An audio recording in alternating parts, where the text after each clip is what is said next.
Bismillah. Sebelum kita memulai daurah kita, kembali kami mengingatkan kepada para jamaah untuk mengisi tempat yang kosong atau memposisikan diri di tempat yang terbaik. Kemudian bagi yang membawa alat komunikasi untuk dinonaktifkan, ada deringnya, tidak mengobrol. Dan bagi para jamaah yang membawa anak kecil, mohon untuk dijaga ketertibannya, serta tentunya memperhatikan adab-adab dalam menuntut ilmu.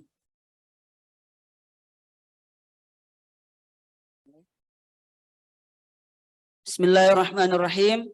Assalamualaikum warahmatullahi wabarakatuh.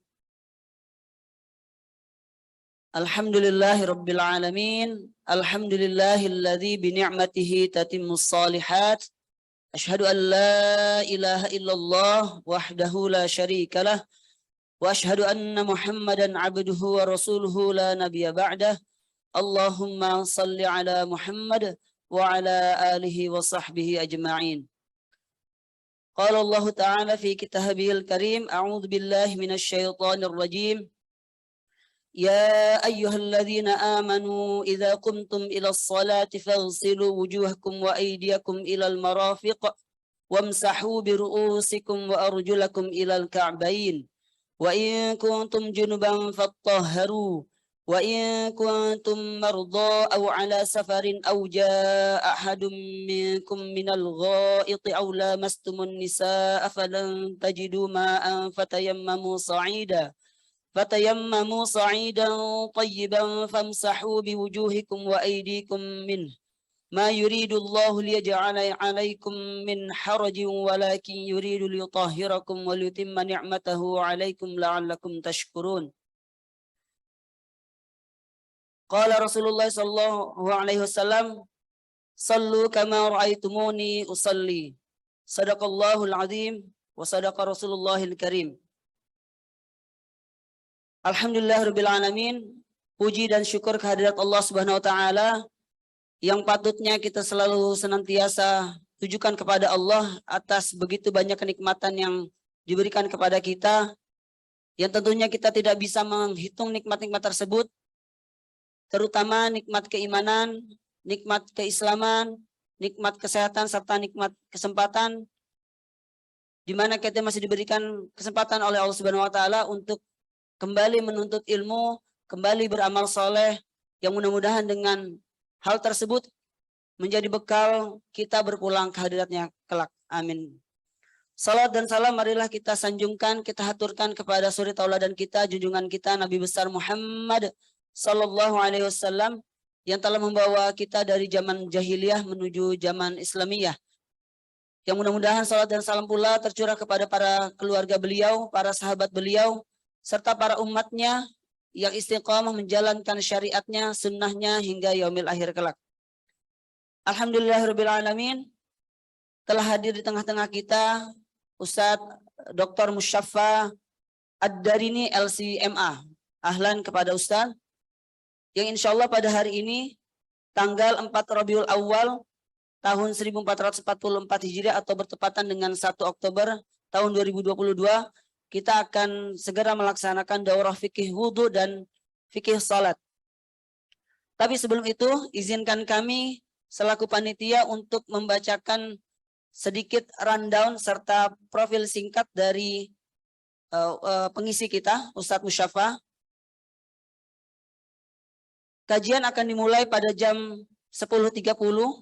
Insya Allah akan segera kita mulai sampai dengan jam 11 kurang lebih 11:40, karena kita akan persiapan untuk salat zuhur. Kemudian kita ada salat zuhur berjamaah dan makan siang. Sesi kedua akan dilanjutkan jam 12:45. Jadi para jamaah mudah-mudahan bisa mengikuti jadwal tersebut, dan akan berakhir sesi 2 pada jam 14:45.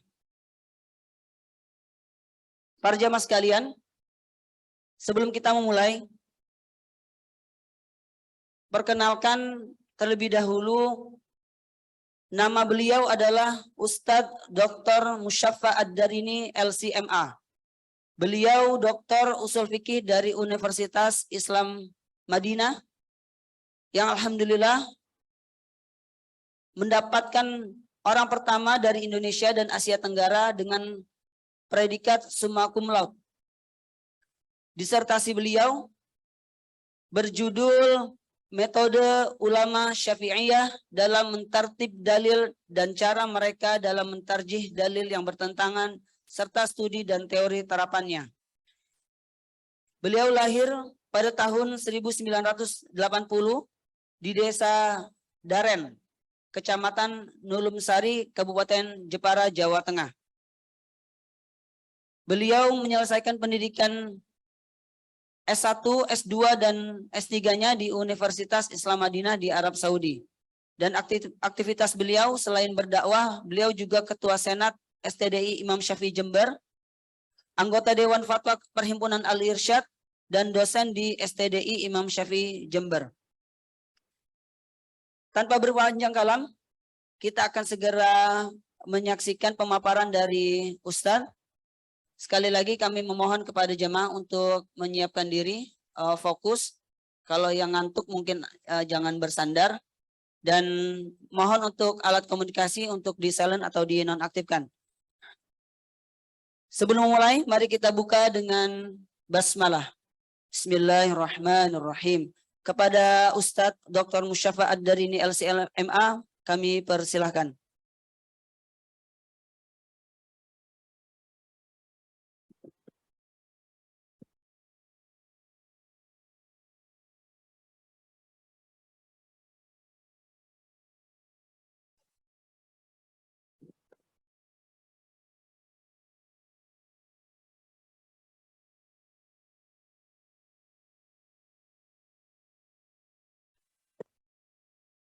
Bismillahirrahmanirrahim. Assalamualaikum warahmatullahi wabarakatuh. Alhamdulillahi rabbil alamin. Wassalatu wassalamu ala ashrafil anbiya'i wa sayyidil mursalin. Nabiyyina Muhammadin wa ala alihi wa sahbihi wa man tabi'ahum bi ihsanin ila yaumiddin. Para jemaah sekalian, kaum muslimin dan kaum muslimat rahimana wa rahimakumullah.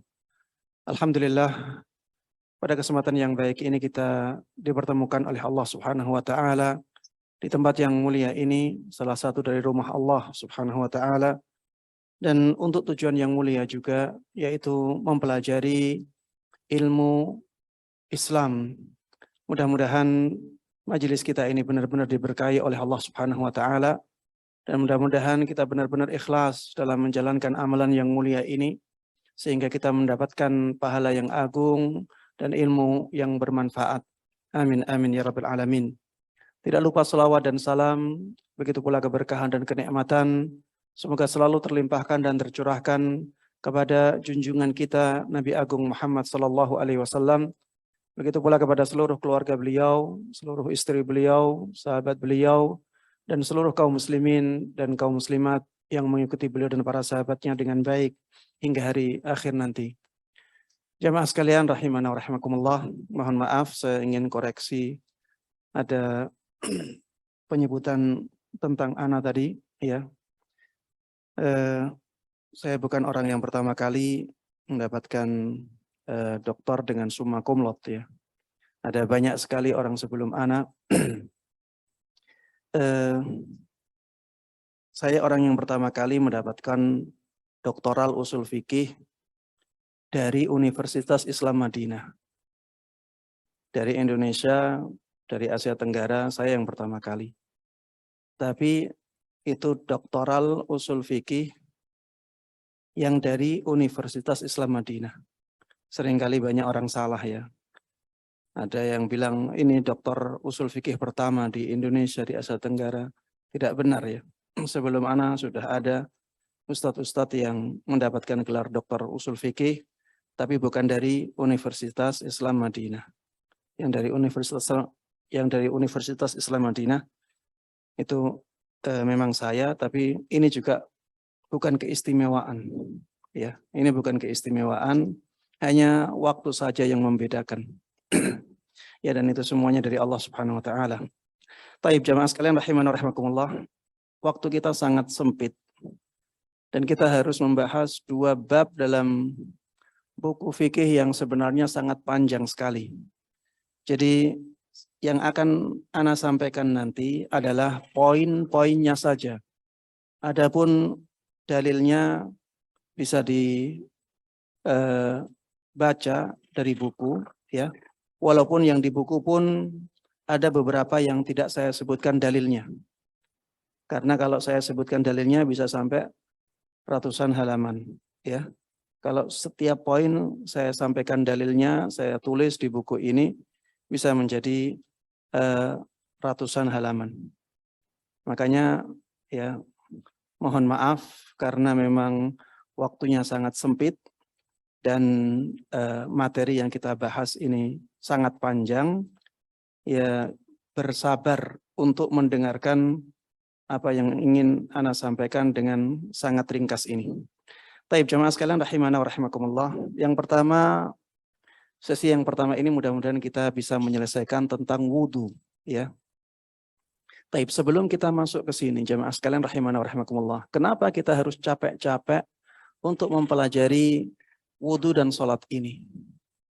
Kenapa harus capek-capek kita membaca, bermajelis, mendengarkan seperti ini?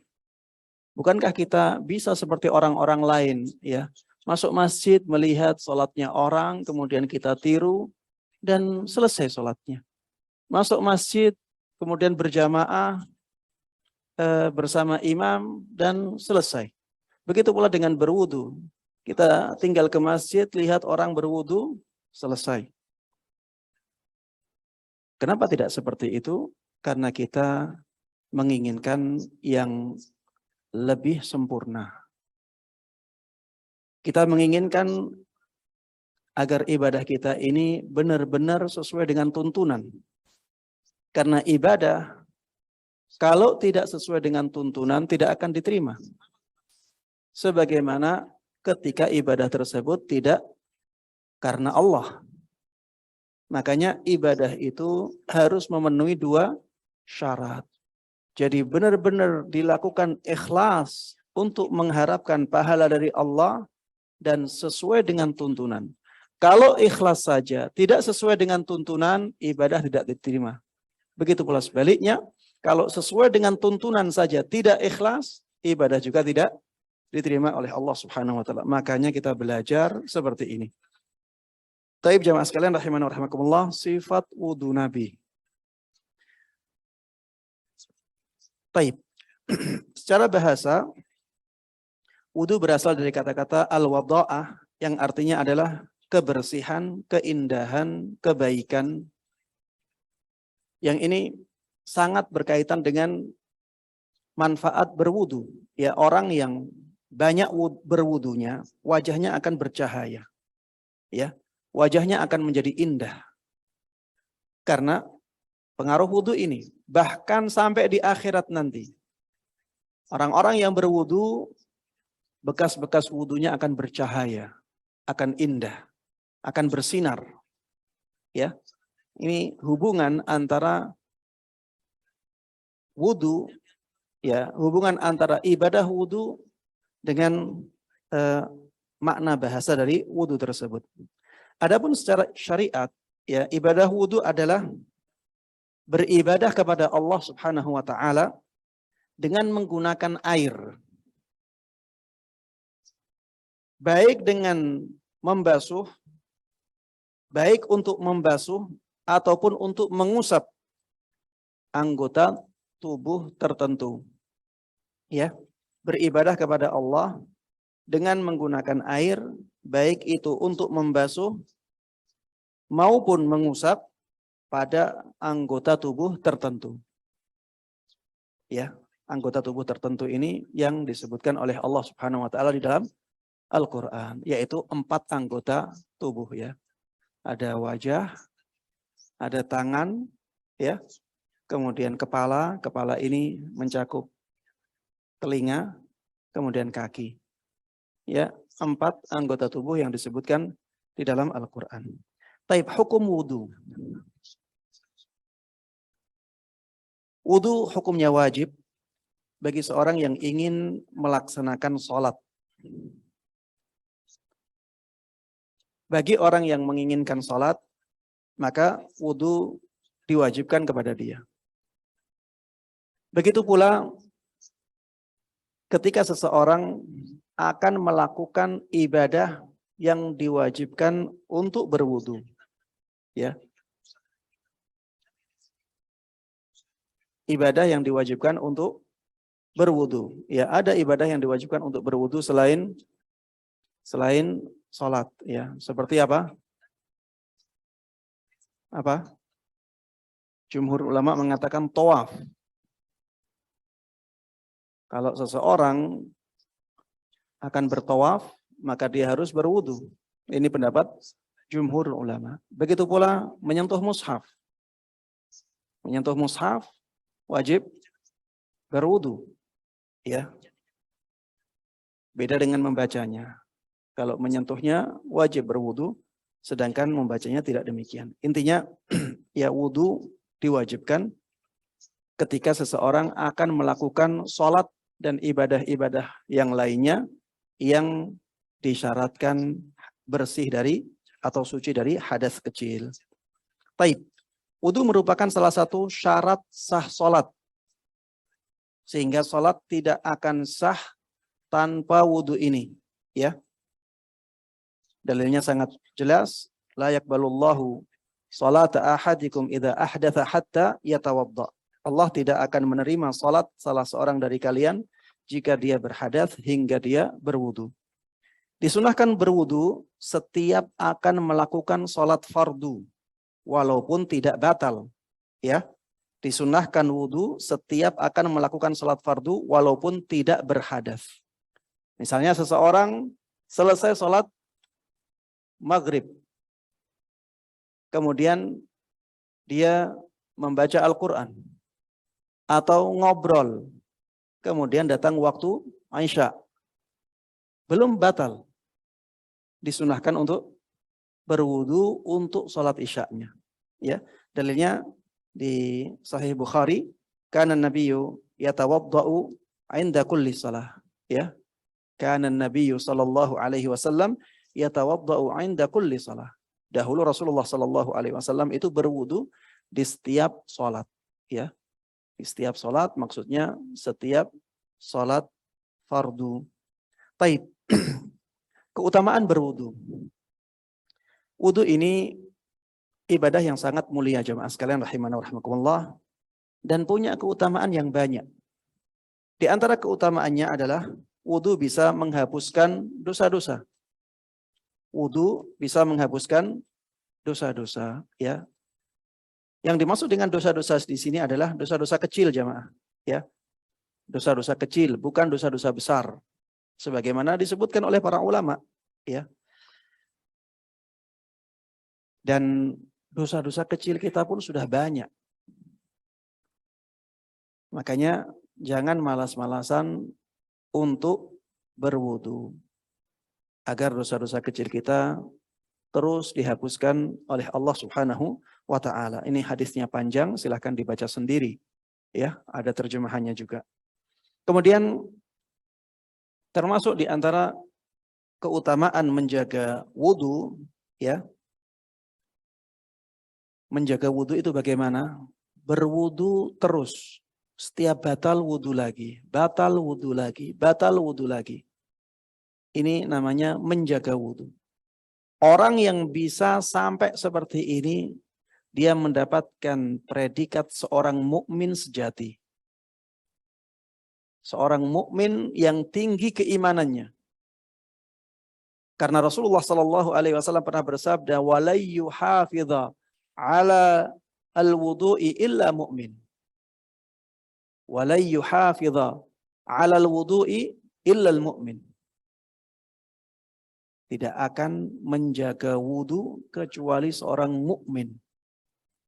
Ini menunjukkan tingginya keimanan orang tersebut. Seorang mukmin maksudnya mukmin yang sejati.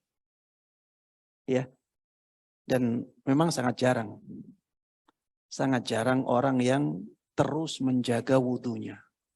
Dan ini amalan yang berat jemaah. Makanya sampai diberikan predikat seorang mukmin sejati. Taib. Wudu juga bisa mendatangkan cahaya di hari kiamat. Ini yang saya sampaikan tadi. Bahwa wudu itu bisa mendatangkan cahaya. Dan kata wudu itu menunjukkan cahaya itu.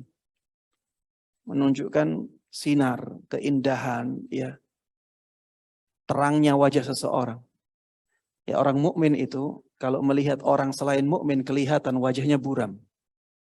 Karena memang jarang berwudu. Begitu pula orang mukmin, orang saleh ketika melihat orang yang taleh atau orang yang banyak bermaksiat, kelihatan wajahnya tidak bercahaya. Cahaya itu dari wudu, dari ibadah-ibadah yang lainnya juga. Ya. Dan cahaya ini akan dibawa oleh seorang mukmin sampai di akhirat nanti. Ya, sebagaimana disebutkan di dalam hadis ini. Inna ummati ya'tuna yaumal qiyamah ghurran muhajjalina min atharil wudu. Sesungguhnya umatku akan datang pada hari kiamat nanti dengan wajah bercahaya dan berseri-seri karena bekas air wudu. Ya. Ghurran muhajjalin. Disebutkan di sini ghurran muhajjalin. Al-ghurr itu warna putih yang ada di dahi kuda. Kalau ada kuda, ya, ada warna putih di kepalanya, itu namanya ghurr. Ghurran muhajjalin itu warna putih di kaki-kakinya. Dan itu kuda yang sangat indah. Kalau ada kuda, ada warna putih-putihnya di kaki-kaki empatnya, terus ada warna putihnya di kepalanya, ini kuda yang sangat indah. Kaum mukminin di hari kiamat nanti terlihat indah seperti itu. Jadi wajah mereka yang kena air wudu menjadi bersinar, putih. Tangan mereka yang terkena air wudu menjadi putih. Begitu pula kaki mereka yang terkena air wudu menjadi putih. Ya. Dan ini menjadi ciri khas umatnya Nabi Muhammad Sallallahu Alaihi Wasallam. Nanti Nabi Muhammad Sallallahu Alaihi Wasallam bagaimana kenal kita? Bagaimana Nabi Muhammad tahu kalau kita umatnya? Dengan bekas wudu ini. Karena tidak ada tanda yang seperti ini di umat yang lainnya. Kayaknya ini keistimewaan umat Muhammad Sallallahu Alaihi Wasallam. Ya, maka kita berusaha untuk terus ya dan memperbanyak ibadah wudu. Baik. Dan ada keutamaan yang sangat luar biasa bagi orang yang menyempurnakan wudunya. Disebutkan di dalam hadis, "Ma min muslimin yatawadda fayuhsinu wudu'ahu thumma yaqumu fayusalli rak'atain muqbilun 'alaihima biqalbihi wa wajhihi illa wajabat lahul jannah." Tidaklah seorang muslim berwudu lalu menyempurnakan wudunya, ya.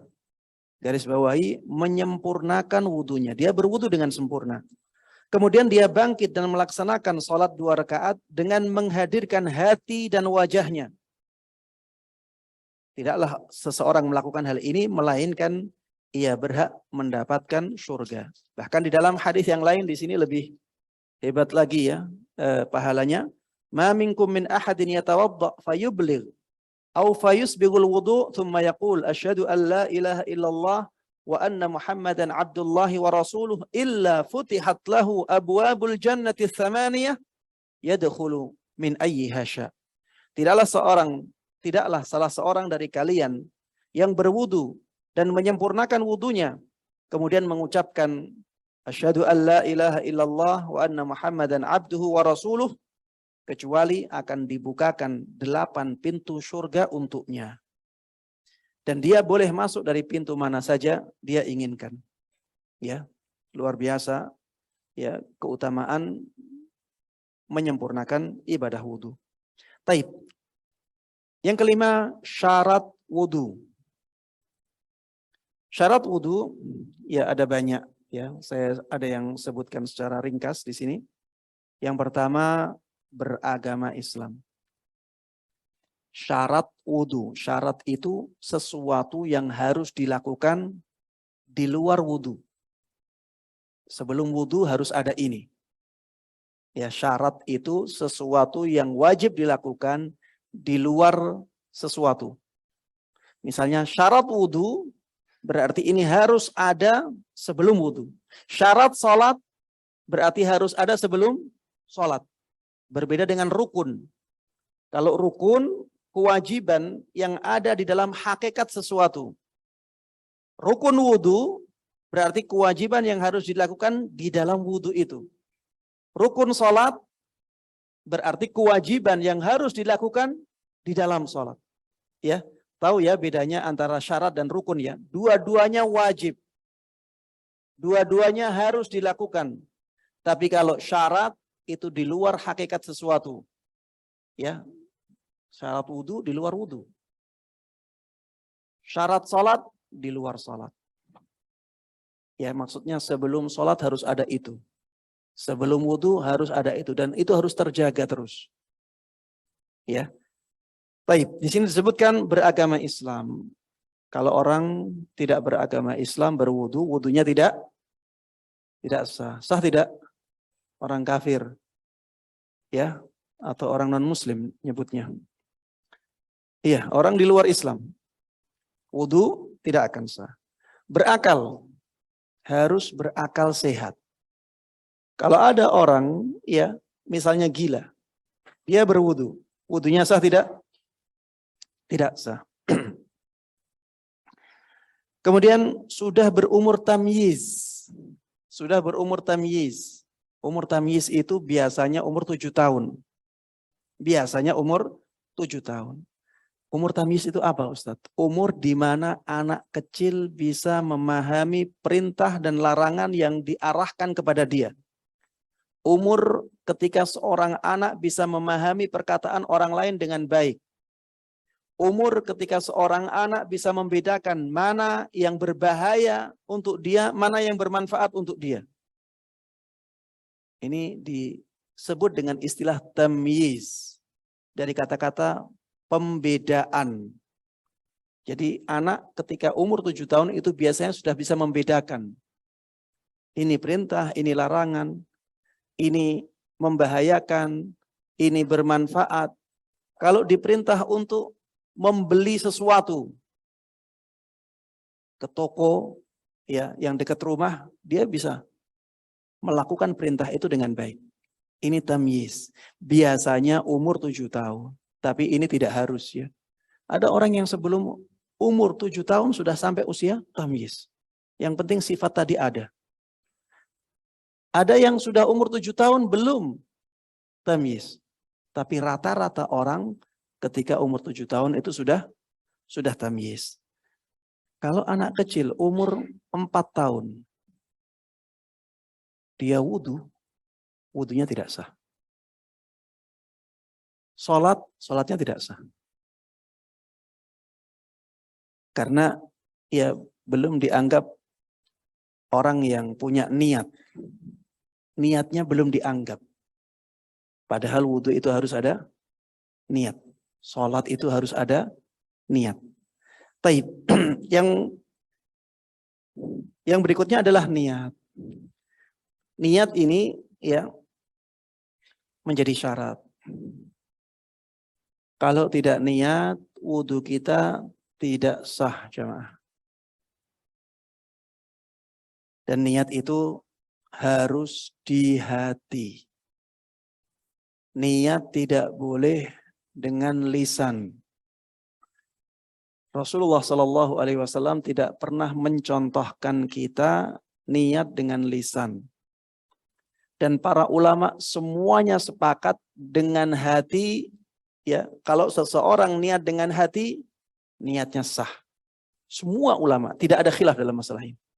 Karena memang niat itu amalan hati. Kalau di lisan namanya bukan niat. Namanya qaul atau perkataan. Makanya niat itu harus di hati. Bahkan bagi mereka yang membolehkan melafalkan niat, itu harus ada niat di hati. Ya. Namun pendapat yang mengatakan boleh melafalkan niat dengan lisan ya kurang kuat ya. Kenapa? Karena Rasulullah nggak pernah melafalkan niatnya dengan lisan. Maka kita ikuti Rasulullah Shallallahu Alaihi Wasallam dalam ibadah beliau. Kadang-kadang beliau melakukan ibadah, kita ikuti dalam melakukan ibadah itu. Kalau kita melihat beliau meninggalkan ibadah tertentu, kita ikuti, ya, kita ikuti dalam meninggalkannya. Makanya para ulama mengatakan ada sunnah fi'liyah, ada sunnah tarkiyah. Ada tuntunan untuk melakukan sesuatu, ada tuntunan untuk meninggalkan sesuatu. Saya contohkan ya, sholat Aid. Kita disyariatkan untuk meninggalkan azan atau disyariatkan untuk melakukan azan? Apa jawabannya? Disyariatkan untuk meninggalkan azan. Di sholat Aid kita disyariatkan untuk meninggalkan iqamah. Bukan disyariatkan untuk melakukan iqamah. Ya, ini sunnah tarkiyah. Ada sunnah fi'liyah, misalnya syariat adzan untuk sholat zuhur kita disunahkan untuk melakukan adzan. Ya, iqamah juga demikian. Kita disunahkan, disyariatkan untuk melakukan iqamah sebelum sholat zuhur. Niat dengan lisan juga demikian ya. Itu ada sunnah tarkiyah. Kita disyariatkan untuk meninggalkan niat dengan lisan kita. Taib. Disyaratkan untuk menggunakan air suci. Ini syarat yang berikutnya. Kalau airnya najis, maka tidak sah. Kalau airnya dari mencuri, sah tidak? Suci, tapi dari mencuri. Hah? Tidak boleh. Benar tidak boleh. Tapi kalau misalnya sudah terjadi wudunya, pendapat yang kuat mengatakan sah, tapi berdosa dari mencurinya. Ya, berdosa dari mencurinya. Ini seperti orang nyembelih hewan kurban dengan pisau curian. Sembelihannya sah, tapi dia berdosa ketika mencuri. Taib. Disyaratkan juga menghilangkan semua yang bisa menghalangi sampainya air pada kulit. Ya, kalau ada cat, ya cat itu menghalangi air dari sampainya air ke kulit, harus dihilangkan. Harus dihilangkan. Yang biasanya jamaah perempuan ada yang pakai pacar kuku, tapi pakainya pacar kuku yang ada pacar kuku yang seperti cat ya. Jadi dia menghalangi sampainya air ke kuku. Ini kalau masih ada dan dia berwudu, wudunya tidak sah. Wudunya tidak sah karena ada air yang terhalang, padahal harus sampai ke sana. Taib. Di sini disebutkan kuteks ya. Ini harus dihilangkan dahulu, baru kemudian setelah itu dia berwudu. Taib. Sifat wudu dan tata caranya ada dua. Yang pertama, sifat wudu dan tata cara yang mujzi'ah. Ya. Wudu yang mujzi'. Wudu yang cukup. Dengan sifat minimal. Cara yang cukup ya. Sebagaimana disebutkan di dalam Al-Quran. Faghsilu wujuhakum. Basuh wajah. Wa aidiyakum. Basuh kedua tangan. Ilal marafiqi sampai siku. Wamsahu biru'usikum. Mengusap kepala. Ya. Mengusap kepala. Di antara kepala, telinga. Jadi usap kepala sekaligus telinganya. Wamsahu biru'usikum wa arjulakum. Ya. Dan basuhlah kaki kalian ilal ka'bain sampai mata kaki. Kalau kita lakukan ini semuanya dengan niat wudhu, maka cukup. Dan cukup sekali semuanya. Basuh wajah sekali. Basuh tangan sekali. Mengusap kepala sampai ke telinganya cukup sekali. Kaki basuh cukup sekali. Ini batas minimum wudhu sah. Sebagaimana disebutkan di dalam Al-Quran. Itu sifat mujzi. Jadi tidak ada cuci tangan, ya, tidak ada membaca bismillah, tidak ada berkumur, tidak ada masukkan air ke hidung, ya, dan tidak harus 2 kali, 3 kali, cukup sekali dan basuh 4 anggota badan itu, ya, basuh 3 anggota badan dan usap 1 anggota badan. Yang dibasuh apa? Wajah, tangan sampai siku, dan kaki sampai mata kaki. Ini yang dibasuh. Yang diusap cuma 1, yaitu kepala. Kepala maksudnya sekaligus kedua telinganya. Ya, Rasulullah mengatakan al-udhunani minar ra's. 2 telinga itu termasuk bagian kepala. 2 telinga itu termasuk bagian kepala. Sehingga ketika Allah memerintahkan kita untuk mengusap kepala, maksudnya sampai ke telinganya. Taib. Yang kedua, sifat wudhu yang disertai dengan sunnah-sunnahnya. Ini yang membedakan antara orang yang belajar dengan orang yang tidak belajar. Tahu, orang yang belajar tahu ini wudhunya sah atau tidak. Dan mana wudhunya yang paling afdal, paling sempurna. Dengan belajar seperti ini. Ya. Ada wudhu yang mujzi, yang pokoknya sah. Ada wudhu yang sempurna. Sekarang yang sempurna ini yang membutuhkan ya banyak waktu. Yang pertama, kita disunnahkan untuk bersiwak. Bersiwak itu maksudnya membersihkan mulut kita dari kotoran-kotoran. Ya. Jadi membersihkan gigi kita, membersihkan gusi kita, membersihkan lisan kita. Ya. Ini masuk semuanya dalam siwak. Dan siwak itu pada asalnya pakai apa? Kayu. Kayu arak. Ya. Kayu arak. Yang biasanya dijual di tempat-tempat untuk hadiah haji dan umrah.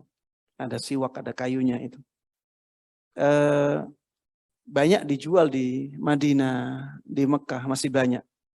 Itu asalnya dari akar jamaah. Jadi ada pohon, pohonnya kecil. Dia akarnya masuk ke dalam. Ya ini di padang pasir ya. Akar itu yang diambil untuk siwakan. Ya, akarnya yang diambil. Jadi kalau mereka ngambil itu ya berarti pohonnya sudah mati. Karena akarnya diambil. Tapi jamaah rahimakumullah, siwak ini tidak harus dengan kayu ini. Siwak ini tidak harus dengan kayu ini. Siwak bisa dengan sikat gigi. Siwak juga bisa dengan yang lainnya, misalnya tisu. Yang penting giginya dibersihkan. Lisannya dibersihkan, yang ada kotoran-kotorannya dibersihkan. Bisa dengan kain. Ya, bisa dengan kain. Yang penting bisa membersihkan mulut, ya. Gigi-giginya dan seterusnya. Baik. Dalilnya bisa dibaca sendiri ya. Kemudian niat. Setelah bersiwak, ya, niat berwudu. Niat hukumnya wajib, adapun caranya yaitu dengan meniatkan wudu di dalam hati tanpa perlu dilafalkan dengan lisan. Hal ini berdasarkan hadis Nabi Muhammad SAW, innamal a'malu binniyat wa innama likulli imri'in ma nawa. Sesungguhnya setiap amalan itu tergantung pada niatnya. Dan sesungguhnya tiap-tiap orang hanya akan memperoleh balasan dari apa yang dia niatkan. Ya. Karena ada hadis ini, maka wudu harus dengan niat. Dan niat itu amalan hati. Kalau di lisan namanya bukan niat lagi. Niat itu harus di hati. Berpindah ke lisan namanya perkataan, namanya ucapan. Dan Rasulullah SAW memerintahkan kita untuk niat, bukan untuk mengucapkan. Ya, Ustaz, konkretnya gimana Ustaz niat itu? Intinya jamaah sekalian rahimana rahimakumullah, ketika kita wudu, ada kesadaran di hati kita bahwa kita akan melakukan ibadah wudu. Atau kita memulai ibadah wudu. Sudah cukup. Jadi niat itu sederhana banget. Misalnya sebelum kita wudu, di dalam hati kita katakan, ya Allah, saya berwudu karenamu. Cukup. Itulah niat. Di dalam hati. Ketika sudah seperti itu, kita sudah dianggap sebagai orang yang berniat. Jadi tidak rumit ya. Jadi Islam itu agama yang simple. Agama yang mudah. Niat itu sangat mudah. Ulama-ulama yang mutaakhirin ada yang terlalu ketat dalam membicarakan atau membahas masalah niat. Akhirnya apa? Menjadikan banyak orang yang was-was. Banyak orang yang was-was wudu dari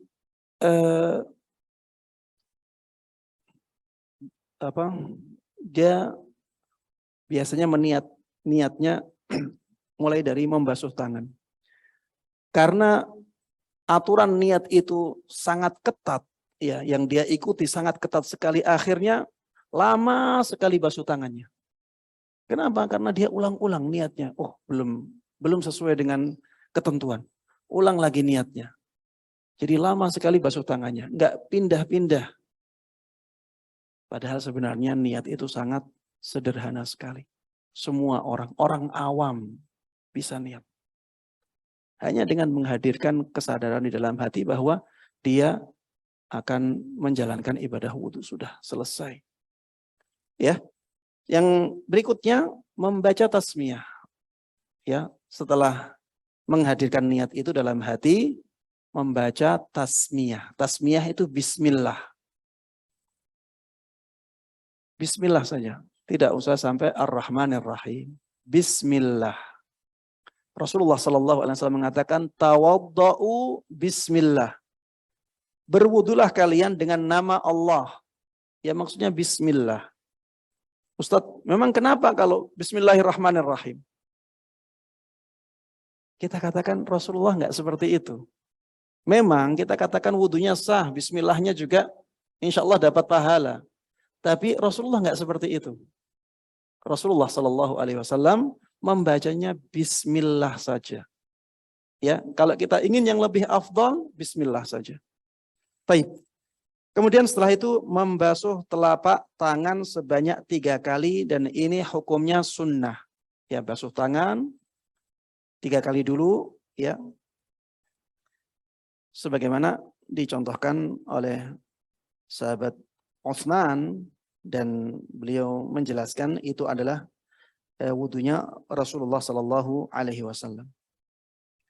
Kemudian disebutkan di sini dan sangat ditekankan lagi untuk membasuh kedua tangan sebanyak 3 kali setelah bangun dari tidur. Ya, setelah bangun dari tidur, ya, ini diusahakan untuk membasuh tangan sebelum memasukkan tangan ke dalam bejana atau tempat air, ya. Karena ada hadisnya khusus. Idza staiqadha ahadukum min naumihi fala yaghmis yadahu fil ina'i hatta yaghsilaha thalatha. Fa innaha la yadri aina batat yaduh. Jika salah seorang dari kalian bangun dari tidurnya, maka janganlah dia mencelupkan tangannya ke dalam wadah air hingga dia membasuhnya sebanyak 3 kali. Karena dia tidak tahu di mana tangannya berada ketika sedang tidur. Ya, mungkin tangannya ke pantatnya, atau ke lubang dubur, atau ke lubang kubul, ya, sehingga tangannya kotor, ya. Kita tidak tahu ketika tidur tangan kita kemana. Ya, maka lebih ditekankan lagi untuk membasuhnya dahulu sebelum menggunakannya untuk berwudu. Kemudian berkumur dan istinsyak. Berkumur dan istinsyak. Berkumur jelas ya. Istinsyak itu apa? Istinsyak itu membersihkan hidung. Kalau berkumur itu untuk membersihkan mulut. Kalau istinsyak untuk membersihkan hidung. Jadi air kita hirup ya dengan hidung kita ya, jangan terlalu dalam ya, nanti masuk ke atas. Sedikit aja. Kemudian kita keluarkan lagi. Tujuannya untuk membersihkan hidung. Inilah mulianya Islam jamaah sekalian rahimana wa rahimakumullah. Dan inilah nilai kebersihan di dalam Islam. Sebelum menghadap kepada Allah Subhanahu wa taala, kita disyariatkan untuk membersihkan badan kita. Dan dengan membersihkan badan ini, dosa-dosa kita juga bersih. Luar biasa ya. Ibadah wudhu ini ibadah yang luar biasa. Taib. Kemudian disebutkan di sini istinsyak adalah mengeluarkan air dari rongga hidung. Istinsar. Ada istinsyak, ada istinsar. Kalau disebutkan istinsyak saja, itu maksudnya adalah memasukkan air ke dalam hidung. Tapi harus dikeluarkan juga.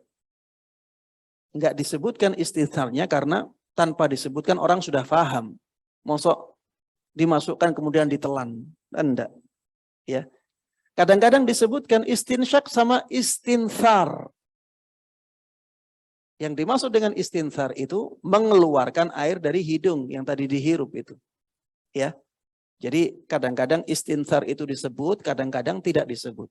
Kenapa tidak disebut? Karena sudah maklum. Sudah tahu, sudah diketahui. Kalau dihirup berarti harus dikeluarkan.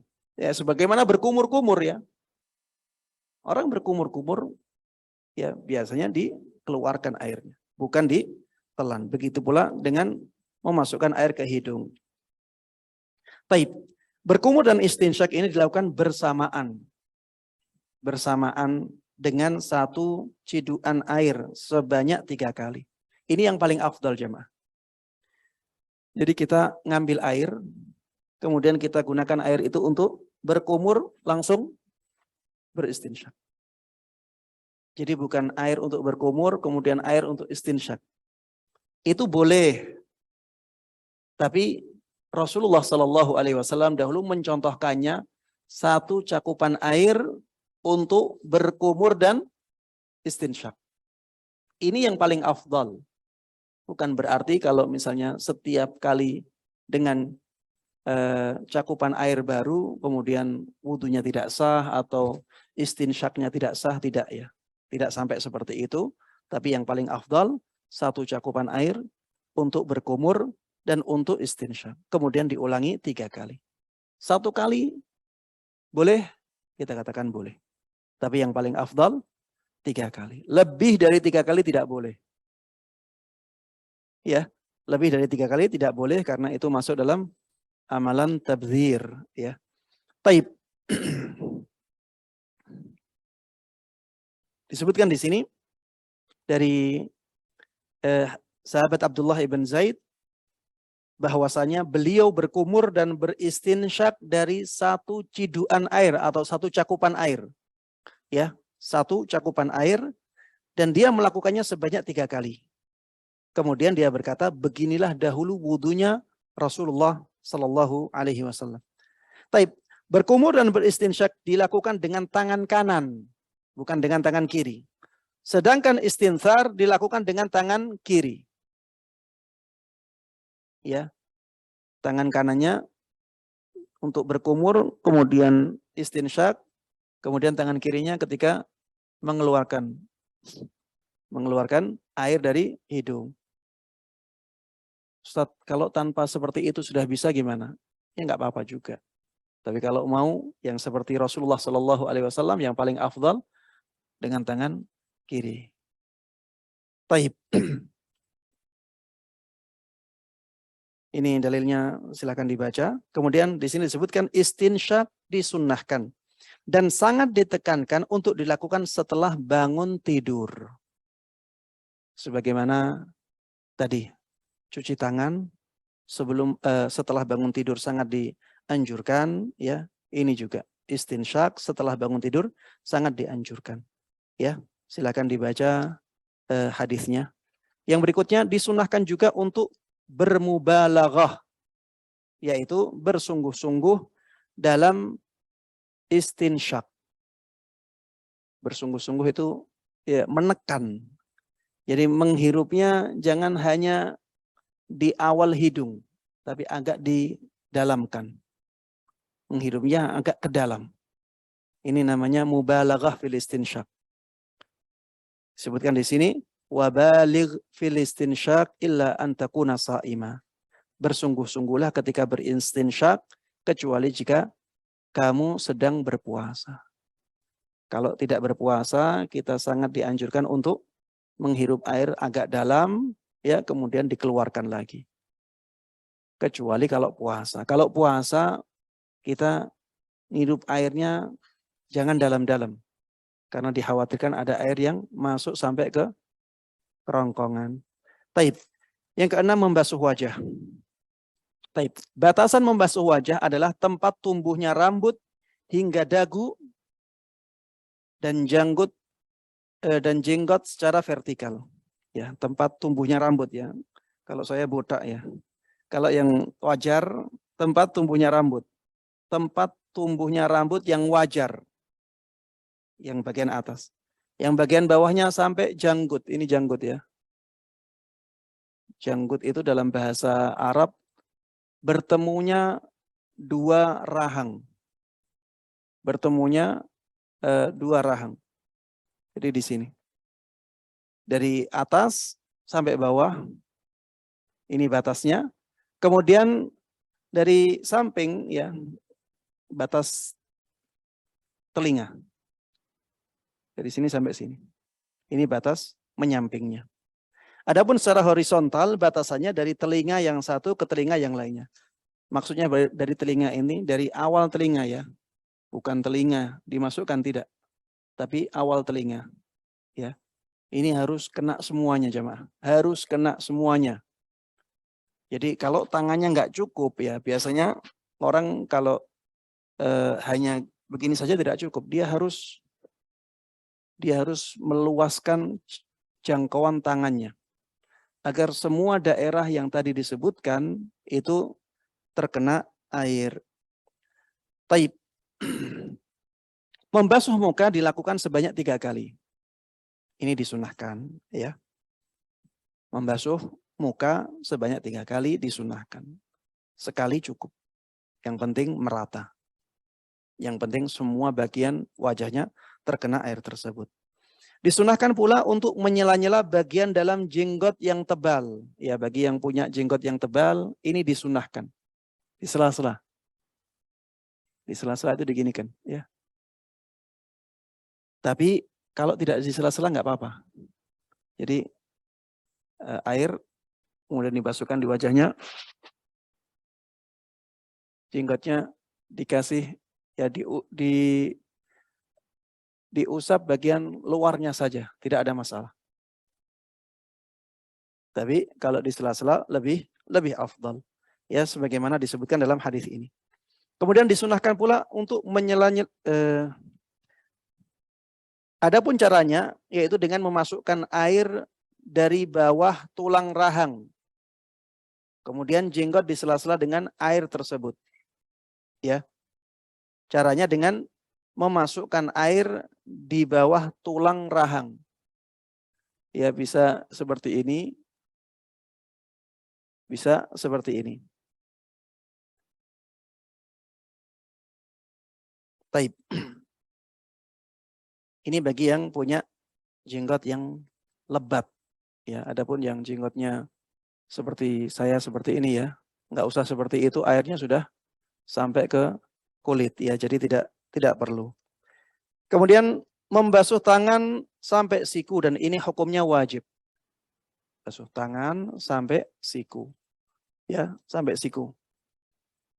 Ini seringkali jamaah, ya, Yang dibasuh bagian depan, yang belakang tidak sampai siku. Seringkali orang ya wudunya tidak benar. Dia tidak lihat bagian belakangnya. Makanya kalau wudu ya hati-hati ya. Tangannya sampaikan ke siku. Ya, sampaikan ke siku. Walaupun nanti ada baju yang basah, tidak ada masalah. Tidak ada masalah, yang penting wudu kita sah. Jangan sampai wudunya tidak sah, akhirnya apa? Sholatnya tidak sah. Sudah capek-capek sholat, tidak diterima oleh Allah Subhanahu wa ta'ala. Taib.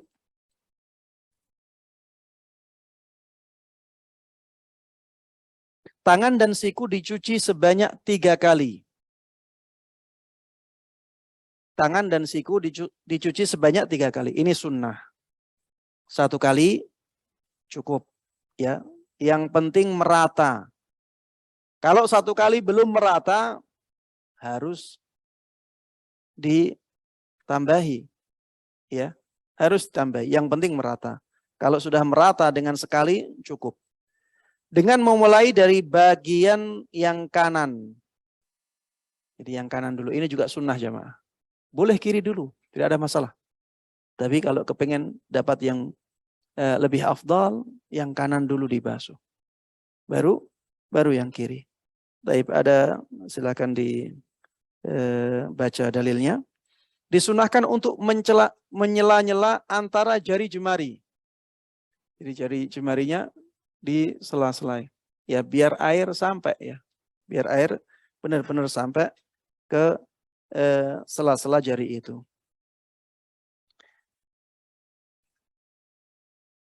Baik. Ada dalil-dalilnya, silahkan dibaca. Kemudian mengusap kepala dengan air, dan ini hukumnya wajib. Mengusap kepala dengan air, dan ini hukumnya wajib. Jamaah sekalian rahimana rahimakumullah. Ada perbedaan pendapat di kalangan para ulama dalam masalah mengusap kepala ini. Apakah sebagian kepala sudah cukup, ataukah harus keseluruhan kepala? Ya. Ada perbedaan pendapat di kalangan para ulama, dan ini perbedaan pendapat yang mu'tabar. Yang lebih hati-hati jamaah sekalian rahimana wa rahimakumullah, kita harus mengusap seluruhnya. Dari awal, kemudian ke akhir, kemudian ke awal lagi. Ya. Ini yang paling afdal. Kalau ingin nanti kepalanya benar-benar bersinar semuanya di hari kiamat, maka usap seluruh kepala. Ini lebih afdal, pahalanya lebih banyak. Kemudian wudu kita tidak ada yang mengatakan tidak sah. Berbeda kalau kita hanya bagian depan saja. Memang pendapatnya Syafi'iyah mengatakan demikian. 3 helai rambut cukup. 3 helai rambut sudah cukup. Pendapatnya Hanafiyah mengatakan rubu'ur ra's cukup. Rubu'ur ra's itu 1/4 kepala. 1/4 kepala cukup, begini aja. Tapi jamaah sekalian rahimana wa rahimakumullah, kalau kita melakukan cara yang seperti ini, ada banyak ulama yang mengatakan itu tidak sah, nggak cukup. Makanya daripada risiko seperti ini, mending kita lebih hati-hati.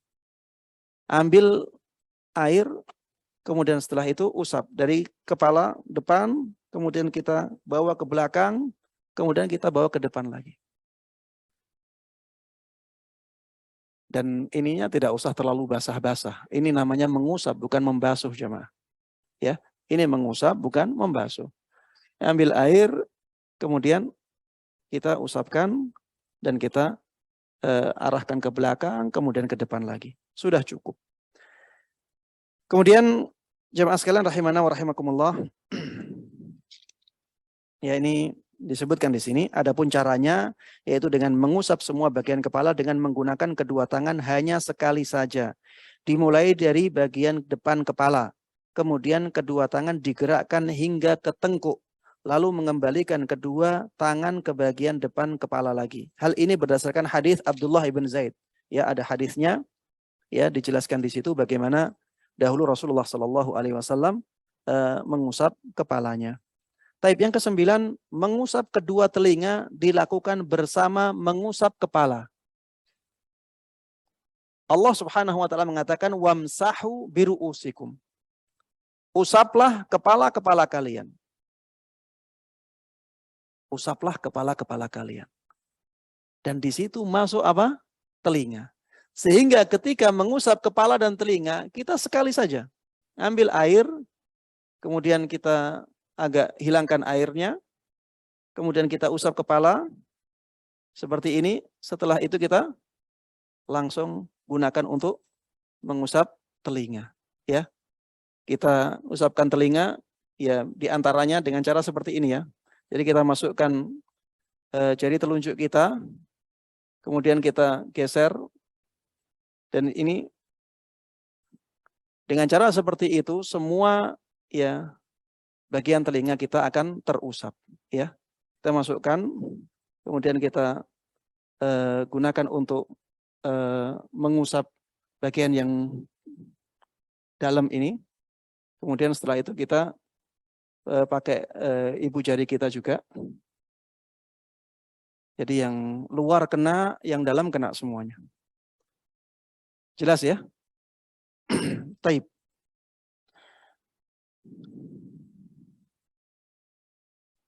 Adapun caranya dengan memasukkan kedua jari telunjuk ke dalam kedua lubang telinga dan mengusap bagian luar telinga dengan kedua ibu jari sehingga kedua telinga diusap baik bagian luarnya maupun bagian dalamnya. Ya, ini juga ada hadisnya. Silakan dibaca.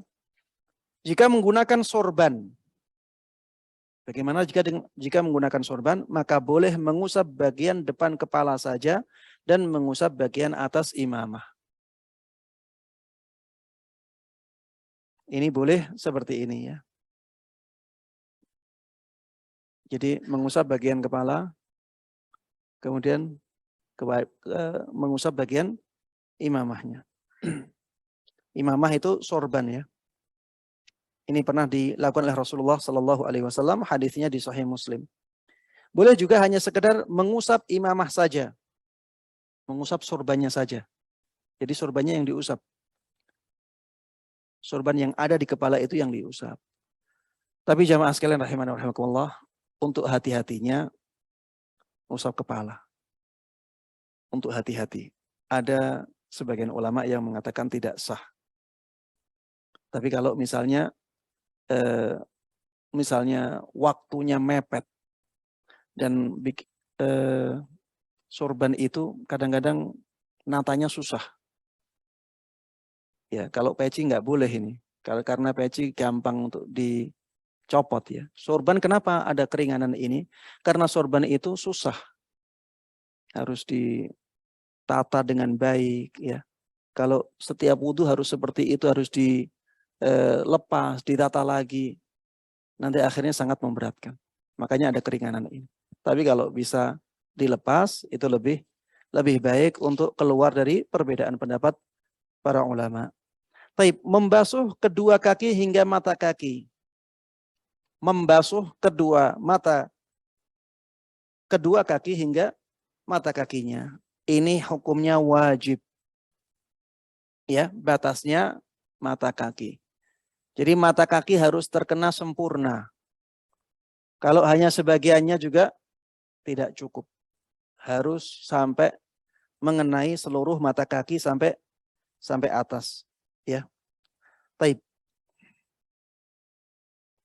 Membasuh kedua kaki hingga mata kaki dilakukan sebanyak 3 kali.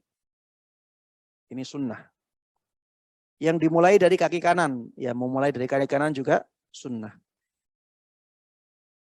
Ada yang bertanya, Ustadz, bagaimana memulai dari kaki kanan ini? Jadi kaki kanannya dibasuh 3 kali dulu. Baru kaki kirinya dibasuh 3 kali. Bukan kaki kanan, kaki kiri, kaki kanan, kaki kiri, kaki kanan, kaki kiri. Tidak seperti itu. Tapi kaki kanan diulangi membasuhnya 3 kali. Kemudian kaki kiri diulangi membasuhnya 3 kali. Taib. Kalau misalnya selang-seling kayak tadi gimana Ustadz? Sunnah 3 kalinya sah. Kita katakan sah. Tapi yang lebih afdal kanan semuanya dahulu. Karena itu seperti itulah mendahulukan kaki kanan untuk membasuh. Kalau selang-seling nanti ada yang bisa mengatakan, oh ada kaki kanannya diakhirkan. Kadang-kadang kaki kanan, kadang-kadang kaki kiri, ya.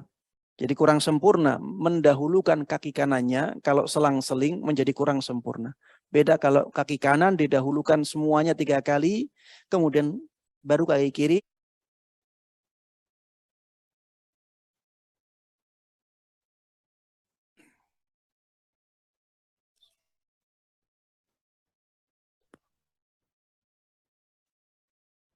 Baik, jemaah sekalian rahimani wa rahimakumullah, kita teruskan sebentar sebelum kita menjalankan sholat.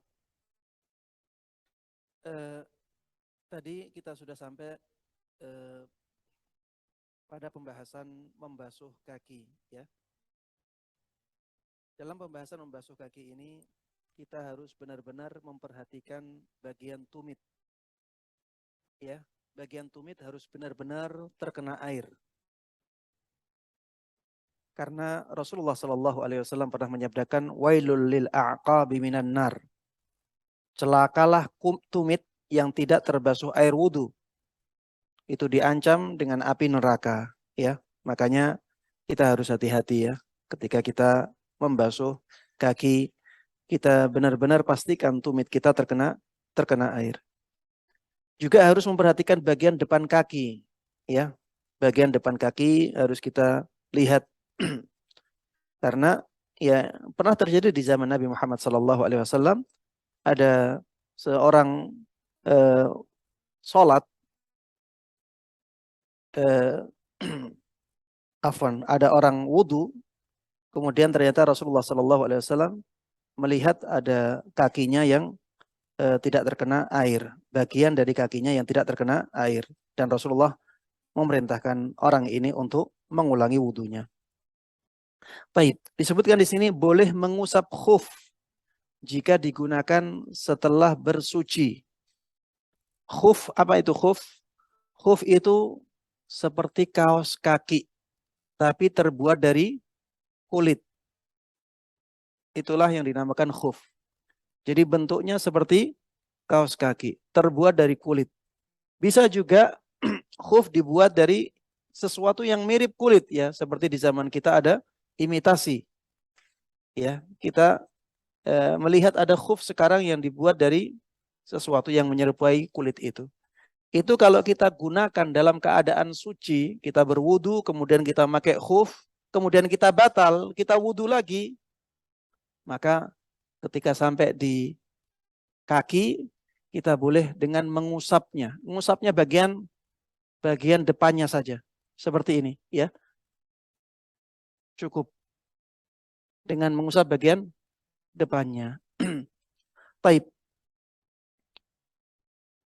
Dengan mengusap bagian atasnya, ya, bukan bagian depan. Atas, ya, atas khuf. Dan itu selama 1 hari 1 malam, kalau mukim, kalau musafir 3 hari 3 malam. Ya, 1 hari 1 malam berarti 24 jam, ya. Baik. Selanjutnya, kalau pakai kaos kaki gimana, Ustaz? Apakah boleh diusap? Ya, ada perbedaan pendapat di kalangan para ulama. Ada yang membolehkan, ada yang tidak membolehkan. Saya lebih menguatkan yang membolehkan. Ya, saya lebih menguatkan yang membolehkan. Asalkan kaos kakinya bukan kaos kaki yang transparan. Karena ada kaos kaki yang transparan. Ya, jadi tipis banget. Sampai-sampai kulit kita itu masih kelihatan. Ada kaos kaki yang seperti itu. Yang seperti ini, ya, ana melihat tidak boleh diusap. Tapi kaos kaki yang tebal, ya, yang kulit kaki tidak terlihat, ana melihat masih bisa diusap sebagaimana khuf. Ya, wallahu taala alam, itu yang menurut saya lebih kuat. Taib, yang ke-11 ini tertib. Tertib maksudnya menjalankan wudu secara berurutan. Tidak boleh diubah urutannya. Jadi yang pertama misalnya membasuh wajah tidak boleh diganti dengan membasuh kaki. Tidak boleh seperti itu. Misalnya ada orang masuk ke kolam renang. Niat wudu, nyemplung dia ke kolam renang. Niatnya wudu. Tidak sah. Iya, karena tidak tertib, tidak berurutan. Harus berurutan. Sebagaimana dituntunkan oleh Rasulullah SAW. Kemudian yang ke-12, mualah. Mualah maksudnya berkesinambungan. Berkesinambungan itu ya harus langsung dilakukan setelahnya tanpa jeda yang panjang. Kalau jedanya dianggap panjang, maka harus dimulai dari awal lagi. Misalnya ada orang wudu, ya, ada orang wudu, di tengah-tengah wudu dia ngobrol sampai tangan, dia diajak ngobrol sama orang, ngobrol sampai mungkin setengah jam. Ngobrol sampai setengah jam. Iya. Apakah setelah itu dia boleh meneruskan wudunya? Jawabannya enggak boleh. Kenapa? Iya. Boleh tapi tidak sah. Jadi dia harus mengulangi dari awal. Ya. Baik. Ini yang berkaitan dengan wudu, dan dengan demikian ya kita selesai pembahasan masalah wudu. Ada pembahasan ya, ini masalah-masalah wudu bisa dibaca sendiri ya. Boleh berwudu dengan hanya membasuh satu kali saja. Ini sudah dijelaskan tadi. Boleh berwudu dengan membasuh 2 kali untuk setiap anggota wudu. Wajahnya 2 kali, tangannya 2 kali, kakinya 2 kali. Ya, mengusap, kalau mengusap baru sekali. Tidak boleh berwudu dengan membasuh lebih dari 3 kali. Ya, tidak boleh berwudu dengan membasuh lebih dari 3 kali untuk setiap anggota wudu. Ya, karena adanya hadis ini. Boleh berwudu dengan membedakan jumlah basuhan tiap anggota wudu. Misalnya wajahnya sekali, tangannya 2 kali, kakinya sekali. Tidak ada masalah. Ya, tidak ada masalah. Ini pernah dilakukan oleh Rasulullah SAW. Berhemat dalam menggunakan air ketika berwudu. Ini jarang dilakukan oleh orang Indonesia. Saya jarang melihat orang awam ya, membuka keran sedikit, itu jarang. Membuka kerannya penuh, jemaah. Ya mentang-mentang airnya banyak. Ini sunnah, ini perlu kita sosialisasikan. Jadi Rasulullah SAW itu dahulu wudu hanya dengan 1 mud, jemaah. Tahu 1 mud? 1 mud itu 2 telapak tangan full. Air dari 2 telapak tangan kita. Itu air yang digunakan oleh Rasulullah untuk berwudu. Jadi Rasulullah wudunya dengan air yang sedikit. Dan itu sunnah. Ini yang lebih afdal. Ya, ini yang lebih afdal. Makanya kalau kita wudunya pakai keran, ya, buka keran yang kecil. Buka keran yang kecil. Itu lebih afdal. Ya. Dan itu juga ya sesuai dengan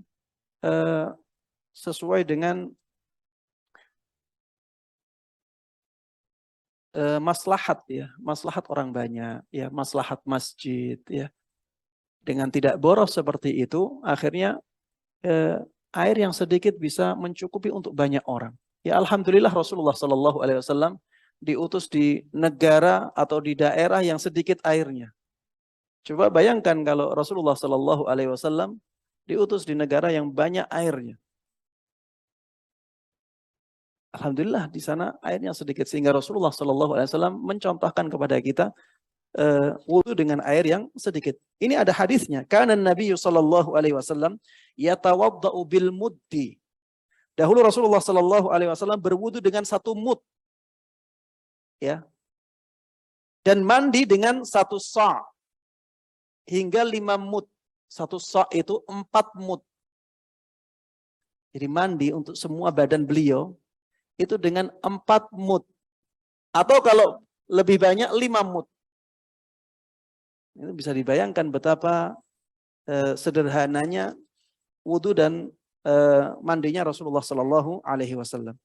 Kemudian yang keenam, tidak boleh boros dalam menggunakan air ketika berwudu. Ya, ini ada hadisnya. Berdoa setelah berwudu dengan doa yang ada tuntunannya. Dan di sini disebutkan doanya, asyhadu alla ilaha illallah wa asyhadu anna Muhammadan abduhu wa rasuluh. Allahumma ja'alni minat tawabin wa ja'alni minal mutatahhirin. Ya, ada keutamaannya disebutkan di dalam hadisnya, silahkan dibaca sendiri. Kemudian melaksanakan sholat 2 rakaat setelah berwudu dengan khusyuk. Ya, ini tadi hadisnya juga sudah sangat jelas. Ya, silahkan dibaca sendiri hadisnya. Dan alhamdulillah dengan demikian kita telah menyelesaikan sifat wudu Nabi Sallallahu Alaihi Wasallam. Dan insya Allah pada sesi yang kedua kita akan bahas sifat salat Nabi Sallallahu Alaihi Wasallam. Ya, saya mohon maaf karena tidak bisa membacakan semua dalil-dalil yang dituliskan dalam buku ini karena memang waktunya sangat sempit sekali. Tapi mudah-mudahan dengan yang kita bahas tadi kita sudah bisa mendapatkan banyak manfaat dan mudah-mudahan kita bisa menjalankannya dalam kehidupan kita. Amin amin ya rabbal alamin. Sallallahu wasallam wa baraka ala nabiyina Muhammadin